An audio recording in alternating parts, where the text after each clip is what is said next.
Happy holiday to everyone's weekend. It's 5/28/2011, 11:31 a.m. Pacific Standard Time, and it's a Saturday. And it's been a good Saturday morning as we gathered here today at 7 o'clock a.m. to talk about markets and when markets make tops and what bull rallies are and what bear rallies are and what economies are and where are we going in the future. And what is the seasonality part of everything that will happen in forward-looking markets? We are going into a summer period. Once again, a summer trade versus a fall trade, they're quite different. So we're going to discuss the top of this Dow and the bull rallies that happen versus bear rallies, okay? So we have these long-term bull rallies over here at certain bottoms, and I will just bring this part of the chart up so you can see what I'm talking about. We have bull rallies in the Dow that happen at periods of time that go straight right on up to tops.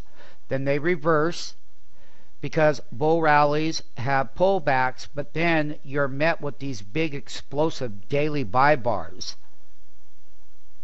and that you do have short-term topping patterns that do come into play. However, MMTs, when we take a look at the longer picture of the Dow, is that we really want to key in on the fact that we made the higher highs on each pullback within the bull rally.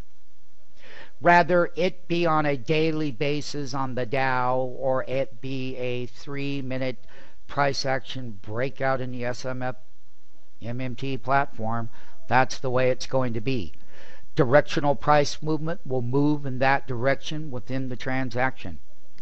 The power and the strength of understanding bull rallies and overbought markets that have to pull back to create other opportunities.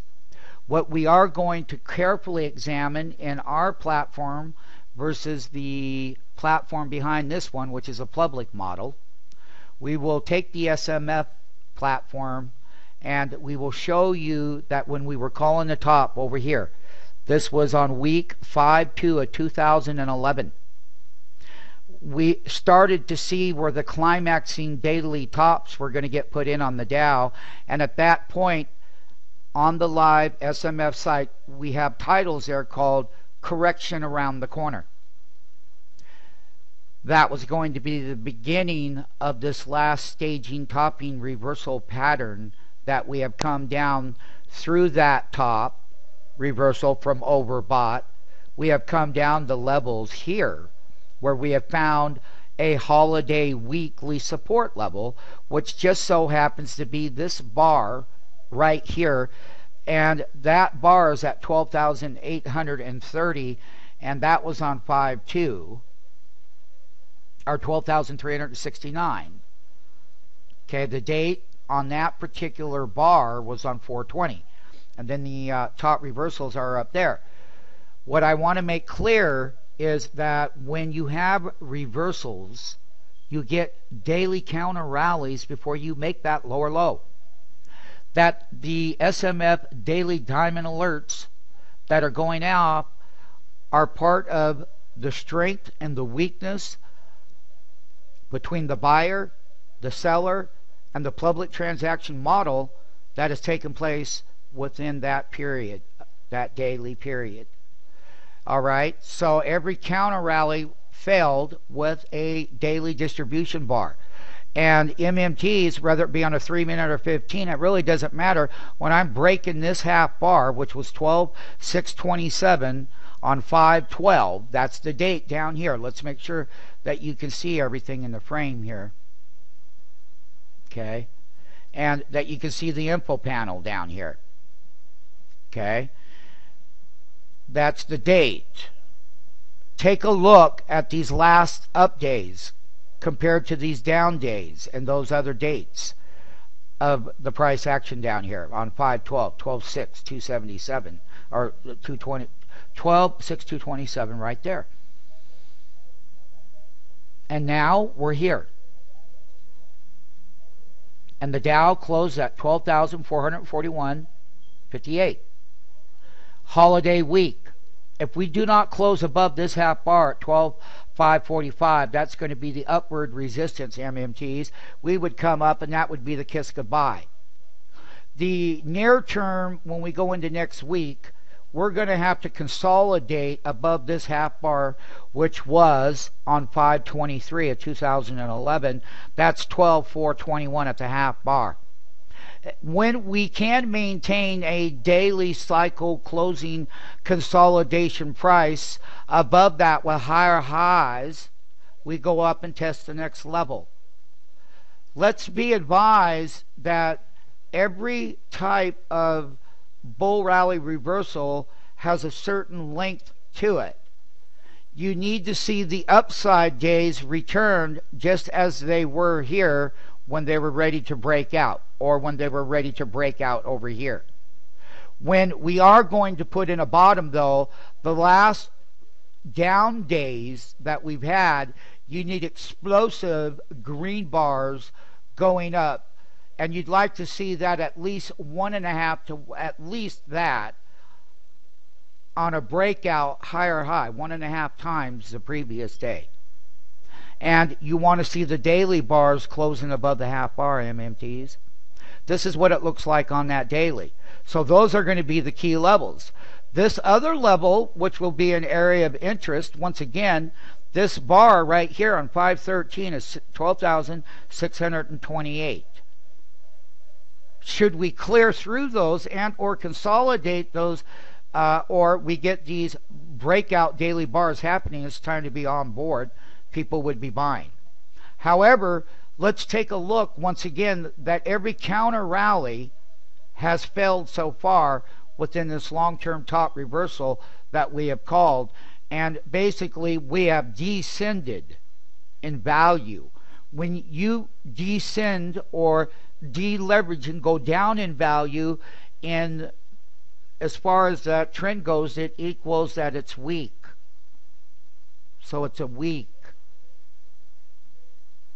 The reversals are weak. There's no consolidation or follow through, and they start with the red bar. If that happens on the new week and we start with the red bar and we take out these last lows on a daily red bar or a gap down, whatever the case may be, and or gap up in here, volatility works to the downside and volatility works to the upside. They work both ways. So we've got a key area of what we're looking at on that top side. That bottom side, we got to start way back over here. We'll start here, and that's 12,216 on the downside, half bar support. Naturally, the higher that they hold these support levels during this breakout, daily breakout, if they stay elevated and start to consolidate at higher highs, they break higher. That's how you can challenge 52-week highs, just as you can challenge the previous lows. June is seasonally a very slow month for equities, and what we look at is the mid-year topping pattern. So that we are going in the 6th month of the year, which is half of the calendar 2011. So basically there was new money coming into the market last week and beating down commodities and oils and energies and all of these kinds of things that were the most oversold from the overbought list. They had some new buyers come in. Some buy quality, some are buying for the yield, some are whatever that public transaction is. But we did see some of that buying come in during the holiday week at the end of month portfolio window dressing. Now, when we look for real bottoms to get put in, they always get put in daily, like these breakouts over here. Whether it's this bottom breakout action, taking out the double tops, coming back, testing where they broke out from, and then all of a sudden, bam, that's what you're looking for. 1.5 to 2 times the previous bar to the upside. So if we were going to have a big breakout, it was going to be good. If it gapped up, if we need it to look like this, daily. That's a big movement considering that each one of these lines are 61.83. 61.83 is each one of these lines. And when you're ascending in value, that equals strength, MMTs. Dow, the upper end of the resistances. The Dow, as to how bottoms are put in, how double tops are taken out, how other tops pull back, but they start with explosive daily buy bars and they're off to the races, and that's how you make new 52-week highs. So we know how we make short-term lows in bull rallies. They pull back and bam, they go higher. That's what we're going to be looking for as we move into the month of June. The commitment will be in the money flow. The fundamentals and all of that is a different thing. We're not here to teach people that publicly for free. However, we do have programs that address it. Different training modules, per se, on short-term basis. However, the bottom is weak. If we test and we do not have a buy bar like that, then this bottom is weak.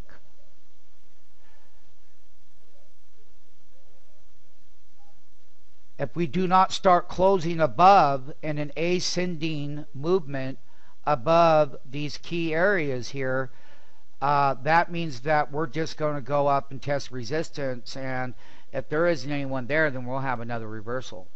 I mean, counter rallies are counter rallies. You can see 2-day counter rally sell bar. You can see 3-day counter rally sell bar. Descending, breaking below half of the daily previous bar. Look. See that? So what we're looking for in the broader scope is we're going to have to really mandate whether that's going to be one of these or is it going to be one of these red bars like this. So we'll start our week off on the Dow that way. Do any MMTs have any questions? Okay, so ask me the question. Yes. Well, I was looking at the moving average, the red line with all the black dots. What does that signify? Okay, that's a public technical analysis indicator, and we put it on there because the broader public seems to always make decisions at these points, such as institutional traders and hedge fund managers. So it was like a reference guide as to what the public is going to do in a bigger trading arena. This is how they make decisions on standard technical analysis. And when they cross over, in their view, the markets are much weaker. So when you have a daily moving average crossover going down, that would signal weakness in that traditional standard technical analysis model, like versus over here. See, the move starts down here. By the time it crosses over, look at how much of the daily move goes by. But look at how that trend got up to a top when it crossed going above. That's where the buyers came in, the bull. And bigger money makes these key decisions in that area. Gabe, does that answer the question? Yes, thank you. Okay. Anybody else in this new group? Go ahead. Yes. I wanted to ask you, on the bars here, some of them they have 1 star, some have 2 stars. Does it matter on which star that you click? No, because they're both going to have historical data points that equal the distance. Is this strong or weak based on that? So when you're trained how to use, as you already know, you can see the IRs at 79, but let's take a look at the 71. It dropped to 70. And it didn't really go much lower, and you started to put a bottom in at 70 there, 71, and you started ticking up. And so by understanding, you would look at the diamonds in relationship to the actual directional price movement. Is that helpful? Yes, thank you. And so far, have you seen it work that way since you've been in your free trial? Yes, I have. All right. Any other? And one thing about resistances and trends is that what happens is bulls get triggered in short-term cycles, but then what happens is at tops, if they start getting weak because the market was so overbought to start with, that's where you start to see the distribution. Now, as to the depth of that distribution is always going to be directional strength or weakness in price action. And the public model will tell that tale. If the bigger people are wanting to buy this rally that could be starting and all the bulls want to get on board, it'll tell us, and we'll be getting net long off the bottom on stocks and making lots of money. Because the market makers are going to be walking the bull cycle instead of the bear cycle. When you drop down and hit support, you're going to bounce right off to the right side of the market. Should that be the way that the indexes trade? Does that make sense, everyone? Yes, sir. Okay. Yes. Mm-hmm. All right, good. Because you can see how you made a series of, I kept making lower low. Every time I bounced, I kept making these lower lows here. See? And I did here too, from that low to that one. But bulls get on board, and in the public model, they would say that these were head fakes. That's what their sayings would be. You could care less. You're in a market maker module, which is different than a public module. Do we all agree on that? Yes, sir.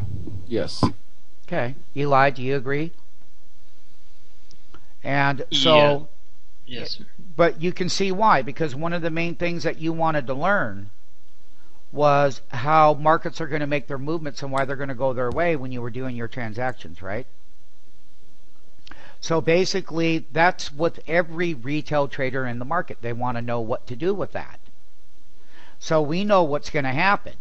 And volatility is they can gap that up and then sell short right into that and drop that thing all the way back down here. Remember, the up move in that distance, we are going to monitor the depth of the half-year rally and pullback that we've had going into June.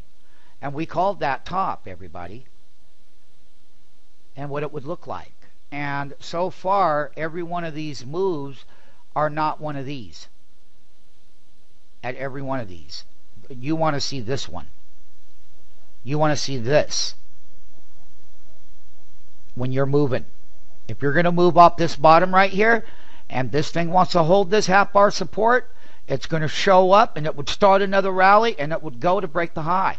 If it really is one of them, it will show up. You got to have the depth. Remember that each one of these lines here that you're looking at is 61.83 points on the Dow. And when you're getting that strength and these gauges are flatlining over here, you're breaking higher. That's the Dow. That is the Dow. Here is the daily Dow. It's a daily chart. It's a standard technical analysis chart. So you're going into the 50-day. The 10-day is crossing over. This is what that group of people will look at. It's just a quick snapshot versus the SMF platform. Tell me which one you like, this one or the other one. That's kind of a no-brainer, isn't it? Well, it is, because it gives us confidence, right? Yeah. In what we're doing as far as directional movement in the Dow, right? Yeah. All right. You're the man, buddy. All right, I'm going to conclude the weekly analysis on the holiday weekly Dow.